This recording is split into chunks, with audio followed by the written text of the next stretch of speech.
Sveiks, Zigmār! Sveiks! Jā. Klausies, mums te uzņēmumā ir šitāds te brīnišķīgs aparāts, kas saucās Kiloview. Kiloview P3. Kiloview P3. Un cik es tā vienkāršā valodā saprotu, tu iemet viņu mugursomā, aizbrauc kaut kur pļavā mežā jūras krastā, redz, kur te ir SDI izēja. Ieeja un HDMI ieeja. Tad aizbrauc uz savu foršo kameru uz jūriņu, paņem SDI vadu, izēja ieeja, izdari kaut kādu maģiju man nesaprotamu, un otrā galā, kur tas būtu, tavā ofisā, televīzijas studijā vai jebkur, tu dabūni dzīvo bildi. Tu vari dabūt bildi, bet pats labākais ir tas, ka tu vari kombinēt dažādu veidu internetu pieslēgumus. Tas ir pats svarīgākais šajā stāstā. Stāsti vēlreiz, kas ir? Tātad, iztēlosimies vienkārši situāciju. Pirmkārt, šī iekārta ir domāta, lai nodotu signālu no vietām, kur varbūt tas pieslēgums ir labs, bet varbūt arī ne tik labs. Tas ir tas, kas te rakstīts 4G, 5G. Tas nozīmē, ko te var kaut kāds simkartes lāst iekšā? Jā, tieši tā. Tātad mēs šeit varam internetu dabūt iekšā šajā kastē 3 veidos. Ar simkartēm, ar kabeli. Ja ir uz vietas kaut kāds, jā, tas ir scenārijs, ko mēs lūtām apskatīsim arī. Un arī Wi-Fi, protams, arī viņam iekšā ir Wi-Fi arī. Tātad 3 veidos, jā. Un pats svarīgākais, protams, būtu ar simkartēm. Tātad šeit iekšā mēs redzam, ko te ir iespējams ielikt 4 modeļus.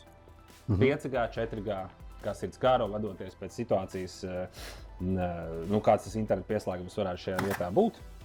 Šeit var ielikt 2 4G simkartes un 1 5G. Okay. Labi, tā nav simkartes, es nepareizi pateicu, tas nav simkartes. Tev būs 2 4G pieslēgumi un 1 5G pieslēgums. Un, ja tu esi nodrošinājies, teiksim, ar visu 3 operatoru, vai cik mums Latvijā viņi tagad ir 3, vai ne? Laikam, jā. Jā, simkartēm. Tad, ja vien tur ir fiziski jebkāds pārklājums, tu varēsi nosūtīt šo signālu, kas ir viena no galvenajām arī jēgām, kāpēc tev ir šī brīnišķīgā iekārta. Tad ir iespējams ātri un maksimāli kvalitīvi to signālu nogādāt uz to vietu, kur tu gribi viņu nogādāt. Ļoti labi. Mums ir izvēles iespējas. Ja ir izvēles iespējas, mēs esam piesieti vienam. Jā, un šī brīnišķīgā iekārta izdarīs šo izvēli tavā vietā. Un vajadzības gadījumā, un šis ļoti svarīgs punkts, viņi var segmentēt šo signālu un nosūtīt viņu, izmantojot vairākus pieslēgumus. Tā ir vēl viena ļoti svarīga lieta. Varbūt pat vissvarīgākā visā šajā stāstā. Piemēram, ļoti izteikts piemērs varētu būt, ko ar Meža parka arēnu, kur ir 70,000 cilvēki. Jā. Un tu paņem, piemēram, viena operatora 3 simkartes, jā? Es tā saprotu, arī tā var. Tā var darīt arī noteikti, un tad tev būs daudz jaudīgāk un stabilāk. Diskutējums, protams, jā. Okay. 70,000 gadījumā visdrīzāk, kad viens operators nebūs labākā izvēle. Šeit visdrīzāk šādos gadījumos tu gribi kombinēt. Jā? Tātad pa vienam no katra operatora, un tad, kur būs tā iespēja labāk pieslēgties, kur būs kaut kāds palicis kapacitātes turnī, tad viņš šo arī izmantos pats. Jā? Bet kā tas čalis tur televīzijā vai studijā mani redz? Kā mēs sazināmies? Jā, šī tātad ir vēl viena ļoti svarīga lieta. Un tad mēs atgriežamies pie tā, kā ir būvēts internets un kā internets strādā. Ja? Tātad, ņemot vērā, ka šeit tu vari šo bildi sadalīt, teiksim, 1, 2, 3, 4, 5, 6 segmentos un izmantot 6 pieslēgumus, lai viņu nosūtītu. Ja? Tu nevari to izdarīt pa taisno no šo kasti. Tātad šī ierīce nāk komplekta, te principā ir izbraukumā tev līdz šis. Un tad vietā, kur gribi saņemt signālu, tu vari ielikt tajā mugursomiņā, savu smuku uzlikt muguriņā. Šī ļoti pārliecīgi, jā. Es pārbaudīju, mums bija Krētā darbiņš, un es šo mugursomu izsteigāju pus Krētu. Fantastiski. Te vadiņi viss nāk ārā.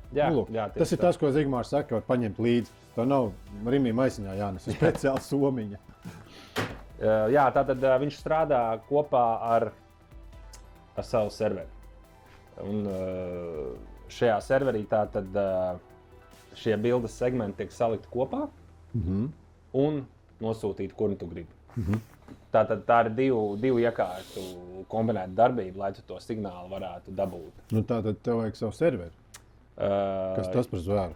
Tātad liels kā šī kompānija Kiloview, tev bez maksas dod šo serveru programmatūru. Okay. Respektīvi tev vai mums, un mēs viņu uzliekam uz savu colocation serveru. Un viss.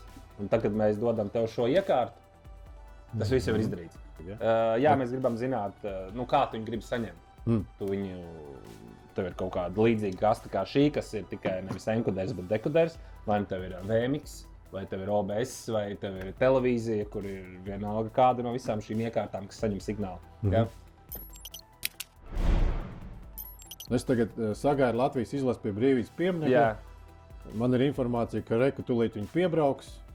Es esmu bijis nokavējis ar sastrēgumiem, slēdzu iekšā šo kasti, ieslēdzu kameru, savienoju ar SDI vadu.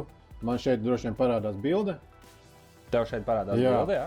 Un kurā brīdī tu savā režijas pultī saņem to bildi? Tātad šeit mums ir podziņā nospiež sākt pārraidi. Aha. Un tad mēs varam aiziet, un rekur mēs redzam visus pieejamos savienojumus. Mēs varam arī ierakstīt lokāli, neaizmirsīsim. Ja? Šeit ir atsevišķs modelis ar SD karti, kur var ielikt. Tātad atsevišķs modelis, kur var ielikt SD karti. Modulis. Jā. Un tātad prieks, ka tu pieminēji basketbola izlasi un brīvības piemekli, jo tur bija tāds negadījums, kur bija arī līdzīgi tieši šī iekārta. Bet tāda, ne šādi. Ne šīs kompānijas. Ne šīs kompānijas, bet... Tas ir būtiski.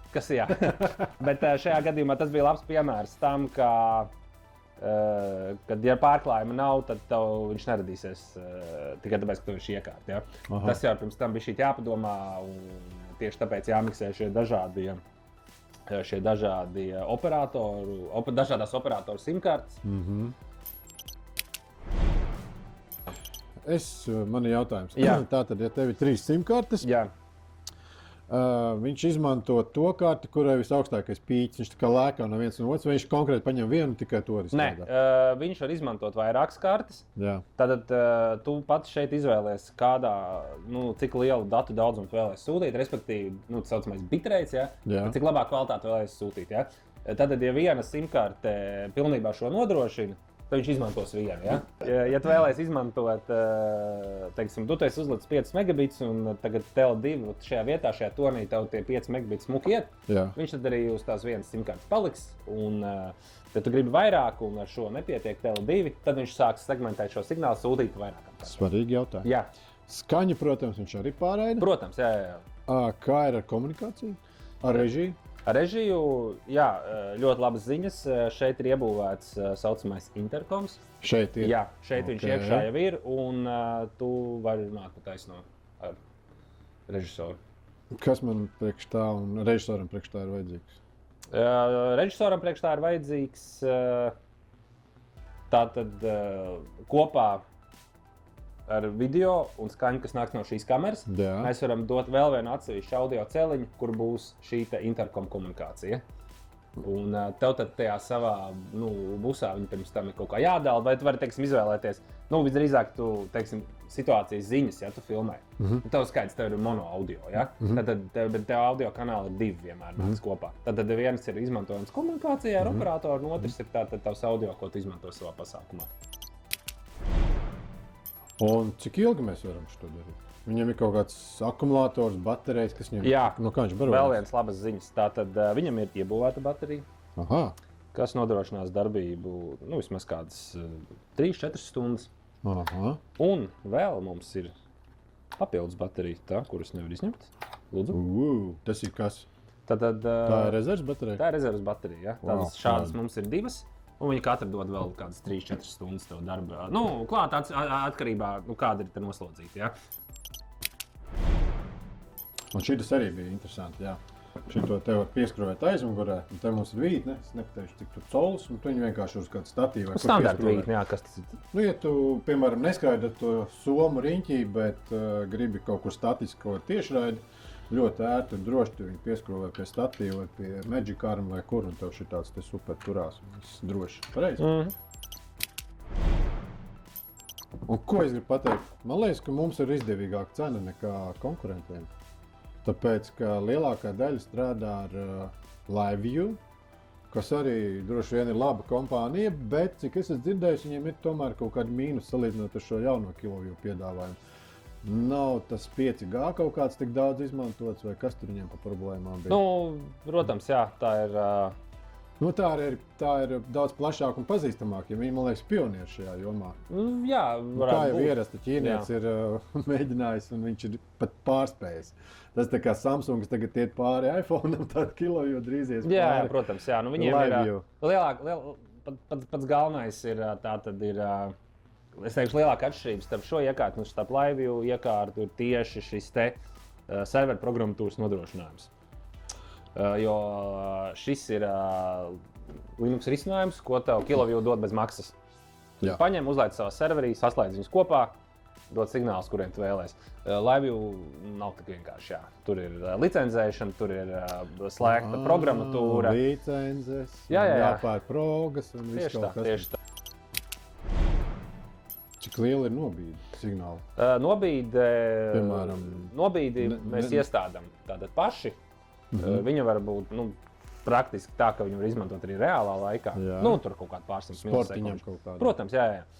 Tādos maratona pasākumos perfekti ieguļās tiešraidē iekšā, nevainojami praktiski. Kā jau vienmēr, viss būs atkarīgs no torņa kapacitātes, cik labs pieslēgums ir. Jo labāks pieslēgums, jo tā tad visdrīzāk toreiz šo mazāko aiztur. Tur nav tā. Zigmār. Pauze. Jā, Raivo. Pauze. Kā panorāmā viņi tur sazinās. Tur pusminūti klusums studijā. Lai var nogriezt, jā? Nē, vienkārši tas signāls tik ilgi nāk. Es par to. Zigmār, tev vārds. Zigmārs vēl nezina, ka viņam ir vārds. Kas? Jā, tāda gadījuma. Tik traki nobīde te nebūs, vai ne? Protams, es no Amerikas raidīsim, te būs, jā, bet pat Latvija, kaut kā mūsu reģionā jau nevajadzētu būt. Tur pārsimts milisekundžu ietvaros ir iespējams, un tas ir praktiski jau, tu vari runāt reālā laikā ar cilvēku. Kur ir tas superīgais touchscreens. Jā, te mēs varam ievadīt visus parametrus, izšķirtspēju, kādu kodeku izmantojam, kadru sekundē, vēlamais bitrates, tātad bonding sadaļā mēs varam redzēt, visus pieslēgumus aktīvos, kas mums ir. Bitu. Jā, šie te saslēgušies paši kaut kur. Jā. Un tad citi iestādījumi arī. Ierakstu kvalitāte, noformatēt kartes, status, temperatūra, procesora noslodze, ienākošais, izējošais trafiks. Viss, kas tev jāzina, lai tu varētu pārbaudīt, sagatavoties un nodrošināt to tiešraidi. Tātad es atbraucu uz noliktavu, paņemšu to aparātu, paņemu kameru, braucu prom uz objektu, sagaidīt mūsu Latvijas izlasi. Tur pats pieslēdzu SDI vadu pie kameras, zvanu tev, saku, esmu gatavs. Te ieslēdzu paraidīt. Jā, tā tad ejam uz sadaļu bonding. Jā. Un tā. Tad ejam šeit uz straumēšanas sadaļu. Un, ja savienojums serveri izveidots, mēs varam izmantot, te ir 2, 4, 6 megabīti. Tur varam iestādīt arī savu skaitli, te ir tāds sagatavīts priekšā. Un viss, un tad ir podziņa, kas jānospiež tā, tad viņš gan rāda connecting tikai. Viņš konektē. Bet tad, kad konekcija būs notikusi serveri, tad šī poga jau piedāvās. Tev redzēt, kas tu viena karte mums 4G pilns ir. Kas tas ir tāds? Tā ir tā grieķu karte? Šīs visas 3 grieķu kartes ir, jā. Okay. Viņas te ir kaut kā ar roaming palīdzību saslēgušās pie Latvijas operatoriem. Re, kur ir? Nospiežam šo, un viņš sāks bonding procedūru. Un tad tu man pasaki, jā, bilde ir. Jā, bilde saņemam. Vai pa telefonu tu man saki, vai ja mums ir interkoms, tad tu man interkomā saki. Jā. Super. Serveri mēs piedāvājam savējo. Mums ir savs serveris. Mums ir savs serveris, jā. Tur jau viss ir salikts. Viss, kas mums vajadzīgs no tevis, ir zināt, kādu protokolu, kādā veidā tu vēlēsi saņemt signālu. Tā tad no klienta. Jā. Ja tu pie mums atnāc un paņemš to kastīti, nu tevis vajag tikai ko? protokolu. Kādu protokolu un tā trīpa adresi. Ceļu satiksmes negadījums. Tas būs tas būs vai no SRT vai no RTP, jā, divos veidos mūsdienās to signālu nodod. Un, jā. Un visi iet caur mūsu serverī, tur jums nekāda problēma ar to nav? Nē, jums ar to nav nodarbojās. Vienkārši vajag zināt, divas lietas. Kā jūs gribat saņemt signālu. Visu. Pats galvenais ir, ka mēs, teiksim, dodamies masu pasākumā. Mēs dodamies uz kādu vietu, kur nav zināms īsti, kas notiek ar internetu. Tad būtu jābruņojās ar visu 3 operatoru simkartēm. Cik mums tur lien iekšā vispār? Vispār 4 var iet. Vispār 4. Vispār var iet 4. Es redzēju, ka mums tikai 3 platas. Jā, piepērk ir kaut kas vai kā? Jā. Tas ir mūsu galā? Tas ir mūsu galā, jā. Okay. Tātad, ir 2 4G modēmi šeit šobrīd un 1 5G modems, Okay. Un tad attiecīgi, ja tev ir visas 3 operatoru simkartes, tu vari doties to savu punktu un skatīties, kam ir labāks 4G vai kam ir labāks 5G. Pirms tam tu vari vienkārši paskatīties kartē, vai mēs varam paskatīties kartē un jau salikt tātad, teiksim, bita būs tur 5G, mēs zinām tajā vietā, un LMT 2 4G. Bet vispār ideāli kaut kādās ātrās vēlēšanas, nezinu, sporta pasākumi, masu nekārtības, nedod Dievs, ja? Vai tādi ekstremāli pasākumi, man liekas, ir ļoti labs aparāts. Jā, Pirmais, tev nevajag busu līdzi, un ja tev vajag to tiešraidi, principā viss kā vienmēr sākās, viss sākās ar ziņu nodošanas vajadzību, ja? Tāpat kā fotokameras sāka filmēt tikai tāpēc, ka žurnālisti laik prasīja mums tur mūsu karstajos punktos, ja? Mums vajag arī uzfilmēt video, kaut kādu jūs nevariet ielikt to funkcionalitāti, ja? Tagad tas dominē video, bet vispār video filmēšanas biznesā, vai ne, dominē fotoaparātu formas kameras, ja? Bet kur vēl bez ziņām šo izmantot? Sporta pārraides droši vien. Sporta pārraides, kultūras pasākumi galā. Manā pieredzē es vairāk šo izmantoju kultūras pasākumos. Tiešraidi. Protams, vai tu vienkārši izmanto kā video linku? Es tev savēju, tas būtu veids, kā es. Pieņemsim, man ir kaut kādi tur pilsētas svētki, ja? Tā tad reģionā. Es negribu saukt tālu reģionu, ja? Upes krastā, pārklājumi tur tā, nevisai, cilvēku daudz, ideāli. Un tu viņu pūtu uz kurieni? Šajā konkrētajā gadījumā vai nu es viņu būšu, ja to rāda kāda reģionālā televīzija, tas to var dot viņiem, bet ļoti bieži pārsvarā es to uzreiz pa taisno nododu sociālajos tīklos, YouTube, Facebookā to var pa taisno, protams, straumēt. Pareizi. Tātad pastāv ar iespēju, ka caur šo tu sūti jau pogāto materiālu. Jā, protams. Tev ir daudz kameras uzlikts pasākumā, un tev tā teikt programma iet šeit iekšā. Jā. Un tā programma pūšās, piemēram, uz reģionālo televīziju tiešraidi. Tieši tā. Viņš nodrošina tiešraidi. Jā. Un tas ir veids, nav svarīgi, 1 kamera vai 10 kameras. Un tas ir tas, ko arī ļoti bieži reģionālās televīzijas arī dara. Ja? Arī Latvijas televīzija to protams. Dara. Ko lai saka? Zvaniet, brauciet pakaļ, iemēģiniet. Vienmēr esam atvērti, vienmēr esam pie telefona. Vai nezinu, vienmēr sniegsim padomu. Tieši tā. Jo man ar tā bija tumša bilde. Neteikšu, ka man tagad ir pilnīgi gaiša bilde. Es saprotu, ka tas vienais pašam ir jāizdara no A līdz Z, tad tu sapratīsi. Bet man liekas, nekad baigi sarežģītas nav.